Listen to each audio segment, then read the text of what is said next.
이런 그래서 경우에는 손해배상 책임이 생기나요? 그냥 혼외자를 출산하였다라는 이유만으로 어떤 사회적 무리를 일으켰다라고 보기에는 좀 애매한 부분들이 있습니다. 음, 다만 만나는 여성분이 있었는데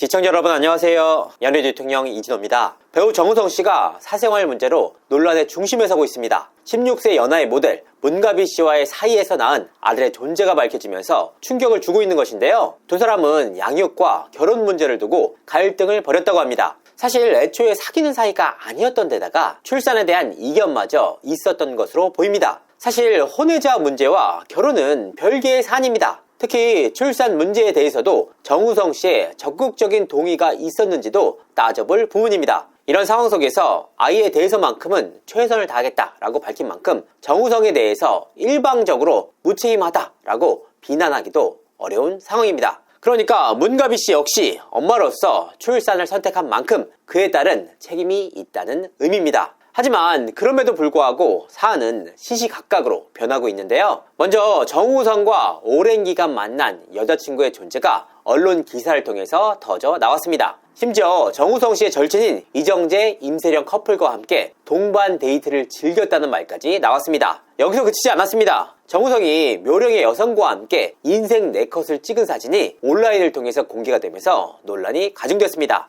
최근 호흡을 함께 맞췄던 신현빈 씨와 열애설까지 터져 나왔던 터라 정우성 씨를 향한 그 시선이 곱지 않은 상황인데요. 특히 정우성 씨의 경우에는 그간 선한 영향력을 행사해오며 난민 보호에 대해서 적극적으로 목소리를 높이는 한편 미혼모 캠페인에까지 나섰던 인물이라 위선적이다, 이중적이다 라는 비난에서 자유롭지 못한 상황입니다. 결국 이와 같은 개인사 논란으로 인해서 당초 참석이 예정됐던 청룡영화상 참석이 무산되기도 했는데요. 그런데 정우성 씨의 행보 가운데 눈여겨볼 만한 사안이 있습니다. 바로 광고인데요. 광고업계에서는 배우 정우성 씨에게 광고 제안이 지속적으로 들어가고 있는데 배우 정우성 씨가 고사를 하고 있다라는 말이 나왔습니다. 사실 광고업계에서 의아했던 이유가 있습니다. 지난해 11월 개봉한 서울의 봄을 통해서 1000만 배우로 등극을 했던 정우성 씨였기에 더욱더 의아한 상황이었는데요. 그렇다면 정우성 씨가 아예 광고를 안 했던 배우냐? 그것도 아니었습니다. 2016년 유안타증권, 스타필드, 필립스 코리아, 2017년 SK텔레콤, UF, 페르노리카 코리아, 삼성화재, 2018년 지오다노, 가이아 모바일 코리아, 2019년 휴테크, 뉴트리원 라이프, 한국GM, 동부건설, 2020년 비상교육, 롯데, K카, 킹그룹, 2021년 팔도, 2022년 NHN 등 그간 1년에 3, 4개 이상의 광고를 진행해왔던 배우였습니다. 하지만 2022년 NHN 광고를 끝으로 그 어떠한 광고 활동에도 나서지 않았습니다. 그러니까 NHN 광고 계약이 마무리되는 시점인 2023년부터 광고를 하지 않았다라는 의미입니다. 그런데 굉장히 공교롭게도 문가비 씨와 만난 시점은 2023년 6월이었습니다. 그리고 임신에 대한 통보를 들은 시점은 2023년 10월이었는데요. 특히 정우성 씨는 2015년부터 9년간 맡아왔던 유엔 난민기구 친선 대사에서도 지난 7월 사임하기도 했습니다. 그러니까 결과적으로 따져보면 서울의 봄을 통해서 몸값이 폭등하던 시점과 문가비 씨로부터 임신 통보를 받은 시점이 맞물린다라는 의미입니다. 사실 광고 계약을 맺을 때는 품위유지 약정이 포함이 되어 있는데요. 품위유지 약정을 위반했을 때 손해배상의 책임이 발생합니다. 위약금은 광고 계약에 따라서 다르긴 하지만 일반적으로 계약금의 2, 3배 수준으로 알려져 있습니다. 이와 같은 배경 때문에 정우성 씨가 지난해부터 고의적으로 광고 활동을 줄이면서 이와 같은 리스크에 대비해왔던 것이 아니냐라는 말들이 나왔습니다. 이 부분에 대해서 소속사 아티스트 컴퍼니 측은 지나친 억측이다. 광고권이나 유엔 난민기구 친선대사 사인과 관련해서 이번 사태를 대비해서 미리 준비를 했거나 이런 것들은 절대 사실이 아니다 라고 선을 긋기도 했습니다. 과연 그럴까? 그래서 궁금해졌습니다. 혼외자 출산은 광고 계약서상 품위유지 위반에 해당할까? 과연 혼외자에 대한 양육비는 2, 300만원 수준만 줘도 아무런 문제가 없는 걸까? 전문가의 의견을 직접 한번 들어봤습니다. 광고 계약과 관련해서는 광고 계약서를 살펴봐야 되는데 각각의 양식이 조금 다르지만 어떤 사회적인 무리를 일으키는 상황이 발생할 경우 위약할 수 있다라는 조항이 일반적으로 산입돼 있습니다. 혼외자를 출산한 것이 품위 유지를 위반한 것인가 아닌가에 대해서는 논의가 있을 수가 있습니다. 네. 다만 네. 뭐 만나시는 분이 음. 있었는데 그 상황에서 혼외자를 또 출산했다라는 게 뭐 사실로 밝혀지거나 그렇게 될 경우에는 당연히 품위유지 위반이 될 수가 있겠죠. 아, 이런 그래서 경우에는 손해배상 책임이 생기나요? 그냥 혼외자를 출산하였다라는 이유만으로 어떤 사회적 무리를 일으켰다라고 보기에는 좀 애매한 부분들이 있습니다. 음. 다만 만나는 여성분이 있었는데 만약에 혼외자를 출산했다. 음. 그렇다면 좀 사회적 무리가 될 거라고 판단할 여지가 있습니다. 음. 그러면 선제적인 대응 차원에서 예. 분쟁의 소지를 애당초 차단하기 위해서 광고 계약을 체결하지 않은 것은 어떤 법률적인 입장에서 음. 좀 합리적인 선택이 아닌가 싶습니다. 애초에 이런 무리 자체에 휘말리는 걸 차단했다 이렇게 볼 수 있는 거겠네요. 예, 미연에 좀 방지하고 준비하고 있었다라고 볼 수 있겠죠. 품위유지 약정 위반의 경우에는 예. 손해배상을 어느 정도 책임까지 지게 되나요? 계약서에 따라서 다른데 일단은 광고 계약 같은 경우는 위약벌 조항이 있는 경우가 되게 많습니다. 계약에 기재된 금액만큼 손해배상 책임을 지게 되겠죠. 통상은 그 받은 광고비의 뭐 2배 내지 3배 정도 선에서 계약을 체결하는 것이 일반적입니다. 상속에 대해서 지분만 100% 갖게 되는. 현재 상황은 음. 정우성 씨가 어떤 법률상 혼인 관계에 있는 여성분이 없는 걸로 지금 알고 있는데요. 그렇게 네. 되면 정우성 씨의 법정 상속인은 음. 이번에 출산한 아이가 유일한 법적 상속인으로 인정되게 되겠습니다. 부모님도 계신데 그럼 만약에 본인의 문제가 네, 생겼을 때 자녀한테 그럼 상속, 100%다 가는 겁니까? 상속 순위로 따져보게 되면은 1순위는 자녀, 그리고 2순위는 부모님이신데요. 네. 배우자는 자녀가 있을 경우 공동 상속하게 되고 자녀가 없을 경우에는 부모님과 공동 상속하게 되어 있습니다. 네. 선순위의 상속인이 모두 가져가는 구조입니다. 그럼 100%다 가져가게 되는 거네요. 전문가비 씨. 예, 그렇습니다.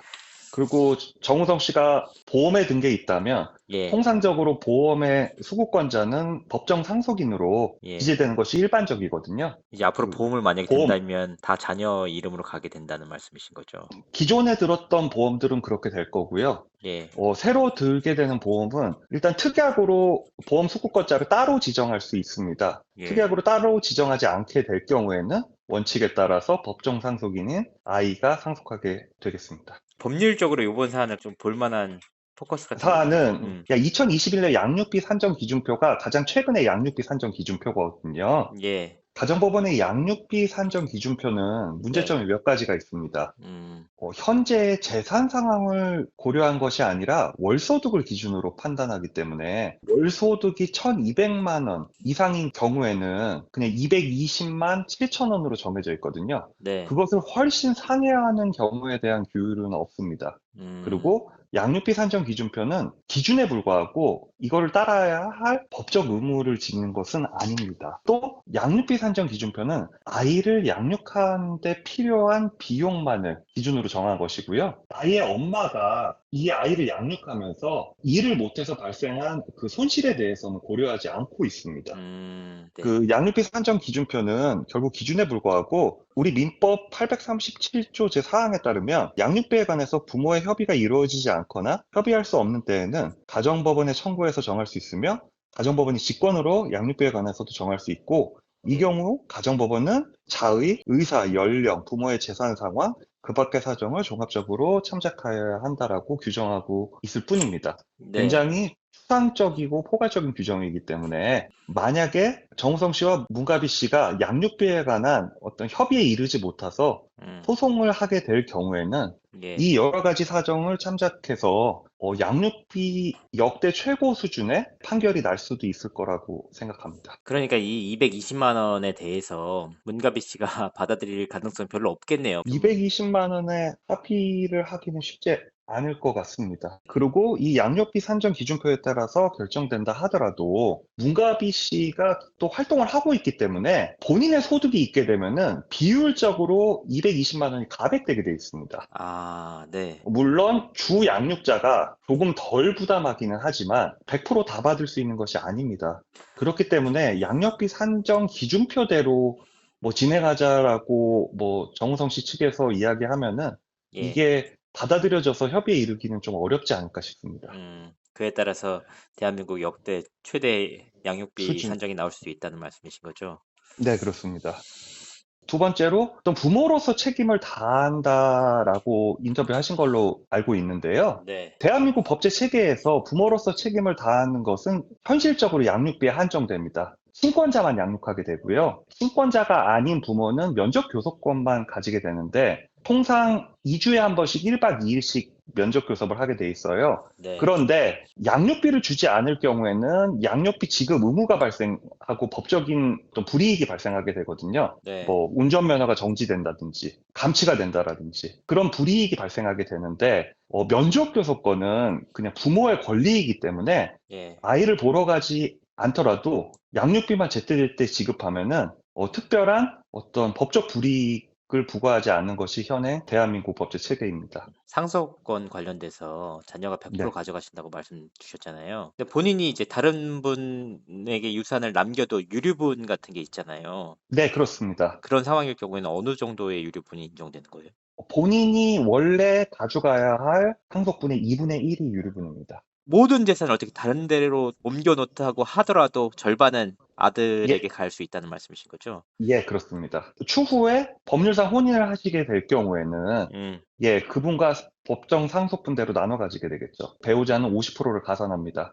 그래서 1.5 대 1의 비율로 배우자가 더 많이 유산을 갖게 되는 거예요? 네, 배우자가 1.55입니다. 아.